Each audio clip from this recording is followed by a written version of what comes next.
पापा जी, आपका पूरा नाम क्या है और पीछे आप पाकिस्तान जो अविभाजित भारत था वहाँ के कहाँ के रहने वाले थे? मेरा पूरा नाम जवाहरलाल तनेजा। रहने वाले पाकिस्तान में, मतलब एक महमूद की बस्ती गांव था हमारा। जिला अलीपुर, वो तहसील अलीपुर, जिला मुजफ्फरगढ़, ये हमारा था। और हमारे जो दुकानें थी बहुत संपन्न थी, और पाठशाला के सामने थी। पाठशाला बिल्कुल सामने थी हमारे। उनके सामने हमारी तीनों, चाचा जी की, ताऊ जी की, मेरे पिताजी की, तीनों की दुकानें थी। यहीं हम खेलते थे। तो जो चाचा जी, ताऊ जी और आप लोगों की दुकानें थी वो किस चीज़ की थी और उन मेरी लोगों के क्या चाचा जी नाम थे? मेरे चाचा जी श्री घनश्याम दास जी तनेजा, इनकी सिलाई की मशीन चलाने की सिलाई की दुकान थी। साथ में मतलब वो घोड़े की बोस की रखते थे। बहुत फेमस थी उन दिनों।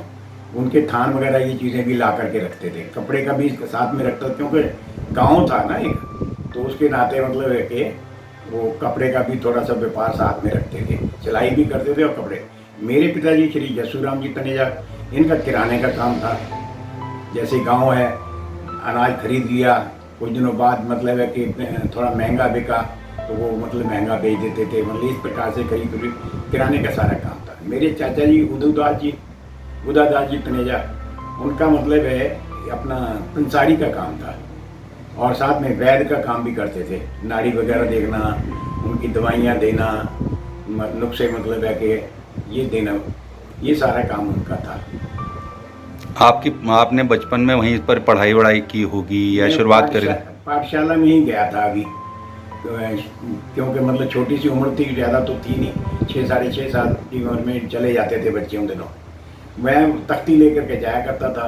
पहले वो मिट्टी होती, मुल्तानी मिट्टी होती थी, वो मल के हम लोग मलते थे, उसको लेपते थे। लेपने के बाद उसके ऊपर मतलब है कि काली शाही से ही लिखते थे। कलम होती थी।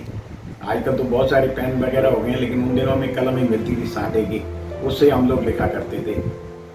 पापा जी, जब ये बंटवारे का मंजर शुरू हुआ या बंटवारे का हल्ला गुल्ला शुरू हुआ, तो उस समय आप लोगों की फैमिली ने किस तरीके के वहाँ पे चीज़ों को झेला या किस चीज़ों को या सहा? ऐसी कुछ जानकारी आपने भी सुनी होगी, आपके बुज़ुर्गों ने भी आपसे की होगी, और आप लोगों ने वहाँ, हालांकि आप छोटे थे लेकिन आप लोगों ने भी वहाँ सहन की होगी। ऐसी क्या यादें हैं आपके ऐसा पास? था, सब वो छोटी सी उम्र थी, लेकिन वो कहते थे कि ये मैं बहुत डर लगता था उस समय। समय के साथ साथ जैसे पिताजी कहते थे भाई तो आप लोग चले जाओ इनके साथ, मैं पीछे से आ जाऊंगा।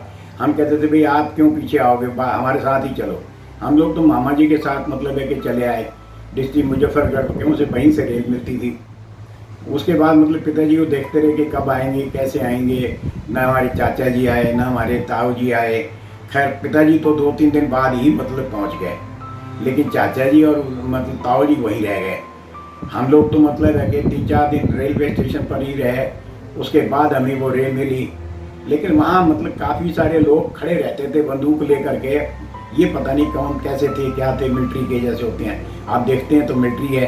हाँ, उस समय भी मिलिट्री वो खड़ी रहती थी उसके ऊपर, अपना स्टेशन, रेलवे स्टेशन पर ही। हम लोग तो फिर रेलवे स्टेशन से सीधा शाहबाद मारकंडा आ गए।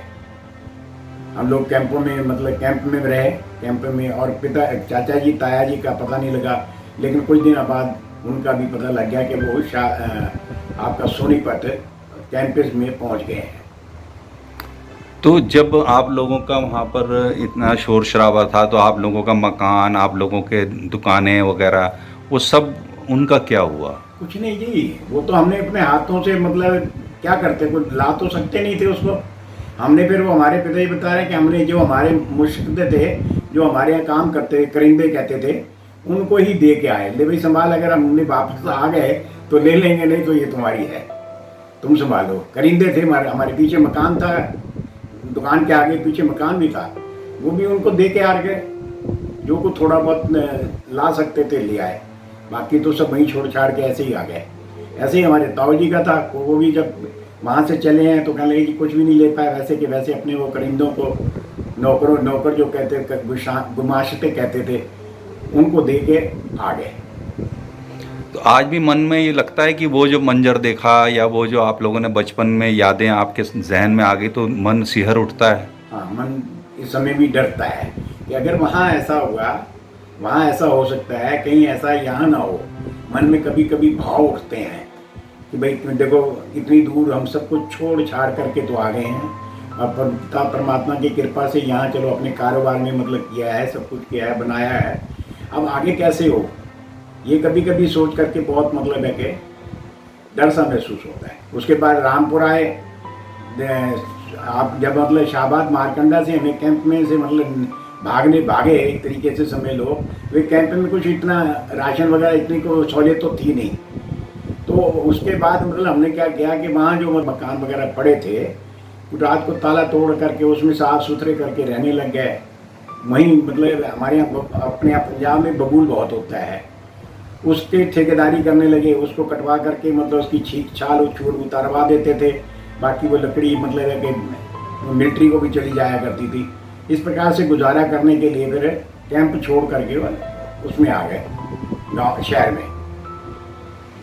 और उसके बाद फिर आप लोग यहाँ पर उसके बाद फिर रामपुर आए।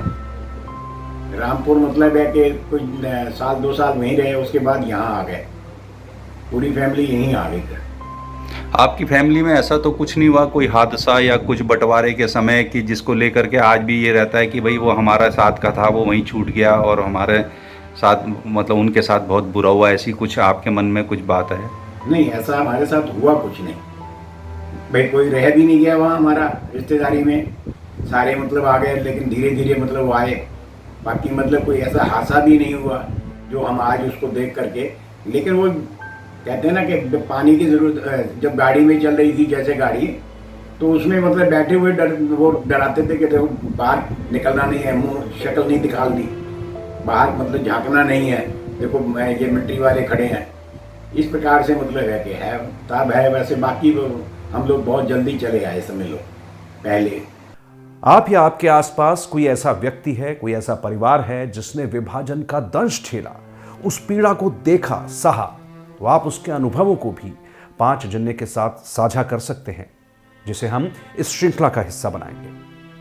आप हमें हमारे ईमेल आईडी vkv.5janya@gmail पर संपर्क कर सकते हैं, उसके बारे में जानकारी दे सकते हैं, और अगर चाहें तो उनके वीडियो बनाकर इसी ईमेल आईडी पर भेज सकते हैं। ईमेल आईडी एक बार फिर देखिए, vkv.5janya@gmail.com।